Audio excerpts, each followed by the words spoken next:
जय श्री राम दोस्तों, स्वागत है आप सभी का सनातन धर्म यात्रा में। दोस्तों, पिछले वीडियो में आपने श्रीमद् भगवद गीता के तृतीय अध्याय के 11 श्लोकों को सुना और समझा।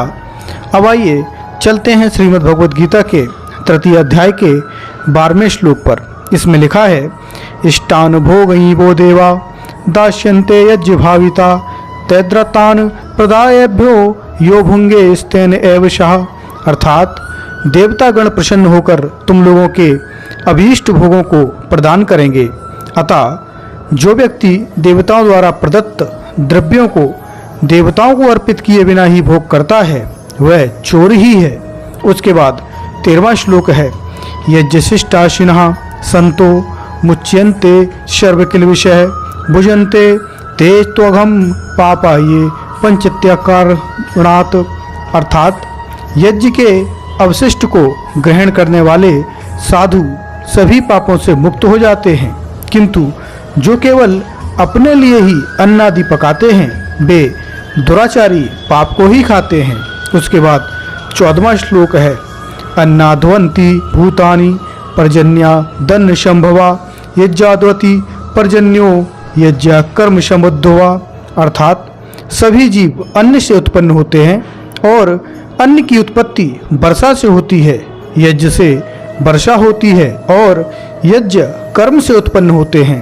अगला 15वां श्लोक है, कर्म ब्रह्मोद्भवम विद्धि ब्रह्माक्षर समुद्भवम तस्मा सत्वर्गतम ब्रह्म नित्यम यज्ञे प्रतिष्ठितम। अर्थात कर्म को वेद से उत्पन्न जानो और वेद को अच्युत से उत्पन्न जानो, अतएव सर्वव्यापक ब्रह्म सर्वदा ही यज्ञ में प्रतिष्ठित हैं।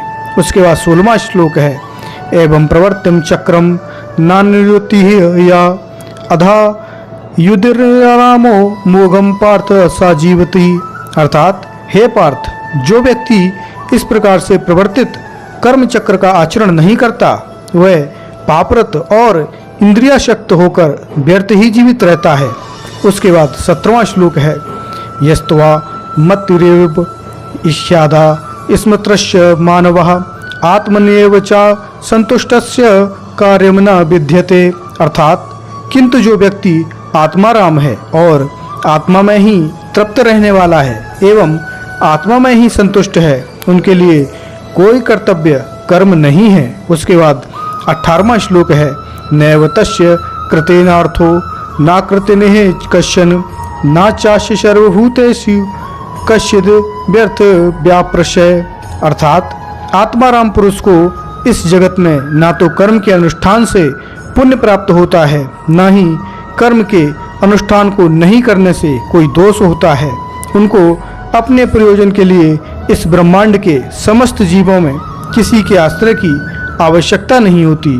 उसके बाद 19वां श्लोक है, तस्मादक्तः सततम कार्यम कर्म समाचर अशक्तो राचर कर्म परमाणोक्ति पुरुषः। अर्थात अतएव तुम अनासक्त होकर निरंतर कर्तव्य कर्म का आचरण करो, क्योंकि अनासक्त होकर कर्म का आचरण करने से पुरुष मोक्ष प्राप्त करता है। उसके बाद 20वां श्लोक है, कर्मणैव ही संसिद्धिमास्थिता जनकादया लोक संग्रह मेवापि संपश्य कर्मणहर्ति। अर्थात जनक आदि राजऋषियों ने भी कर्म के द्वारा ही परम सिद्धि को प्राप्त किया था, अतः लोक शिक्षा के दृष्टिकोण से भी कर्म करना ही तुम्हारे लिए उचित है। उसके बाद 21वां श्लोक है, यद्याचरिति श्रेष्ठे स्थित देवतरो जनः सायस्ते प्रमाणम कुरुते लोकस्तंतु वर्तते।